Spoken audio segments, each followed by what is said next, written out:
Leaders of a military coup in the West African nation of Mali say that they will enact political transition and fresh elections within a reasonable time.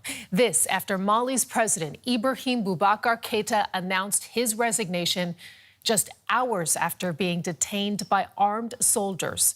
His ousting following months of protest over corruption and economic mismanagement. But while the events have been met with jubilation inside of Mali, they have sparked alarm among international observers. Gunshots that aren't meant to kill, but to celebrate. This car navigates the jeering crowd. Sitting inside is believed to be the arrested president, Ibrahim Boubacar Keïta, and other officials. And later on in the day, a weary-looking President Keïta appeared on state TV.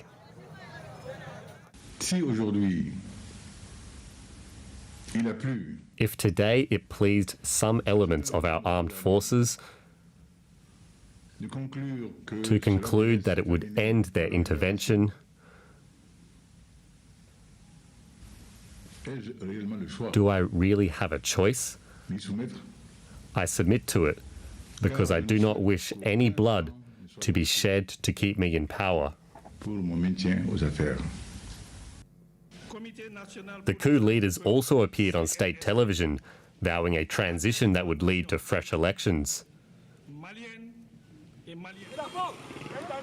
Their takeover started as a mutiny among soldiers at an army base near the capital Bamako.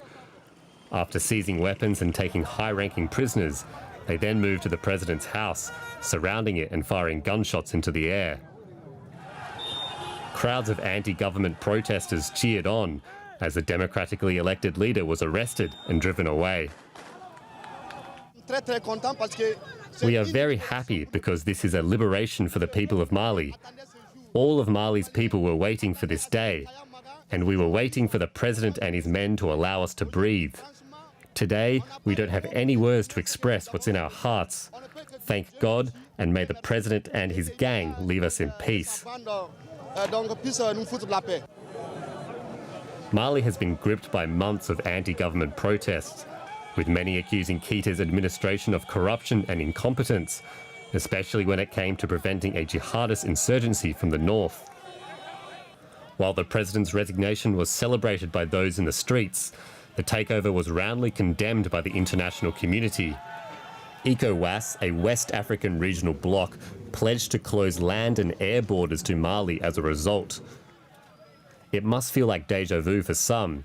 A military coup was launched from the very same army base in 2012, toppling the then president and sending the country into a period of chaos. This time around, the people of Mali will be hoping for a smoother transition of power, but it's still unclear just who that power will be handed to. And let's get more now on the coup in Mali. I'm joined by my colleague, Tommy Oladipo, joining us from DW Africa. We saw Malians, we saw the images there of them celebrating in the streets. How has this been received by the broader population, would you say? Well, as mentioned, there have been protests going on for months. Malians have been unhappy with the state of things in the country. And so seeing the fact that the president wasn't giving in despite their months of protests, and all of a sudden he has been pushed away. I think that is why these people have come out. When the soldiers were roaring into the capital, Bamako, crowds came out to cheer them, and that showed some sense that this has been, to some extent, a popular coup locally. But he was elected just 2 years ago. So, I mean, what happened in the meantime? Why did Malians turn on him? I think that's what sparked the protests in the first place, the fact that the people felt that the government was not doing what it was supposed to do. They accused it of corruption. They accused it of being generally incompetent in its work. They accused the president of nepotism, appointing his own cronies into government, including his son. And as well, you have to remember, Mali also has this insurgency going on particularly in the central and northern parts of the country. That has not been sorted out as well. And so there has been all this discontent that why is the government not being able to implement these issues? There has been a peace agreement that was signed in 2015 between the government and some of these different rebel movements in other parts of the country. That has not been fully implemented as well. There's a lot of dissatisfaction with the way the government is handling things, and that's why such a rebellion has had the kind of support it has. We see it pouring out on the streets. We see now the political consequences for the country. So, I mean, this is the second coup in 8 years. What comes next for this country? That's difficult because we're still in those early stages. Will the military, first of all, be trusted to do what they claim they want to do, which is to force the president out and then have, I don't know, it's not clear exactly what they want, whether another government to come in place or someone of their own choosing. And that's why ECOWAS, the regional body, the West African regional body, has come out and denounced or condemned this coup, because this kind of thing has happened, not just in Mali, but in the region as well. And and ECOWAS would say that military movements like this cannot always be trusted. They're saying the people's voices in form of democracy, not just people's voices on the streets alone, but through a formal democratic process. That's what ECOWAS and Mali's partners abroad are calling for.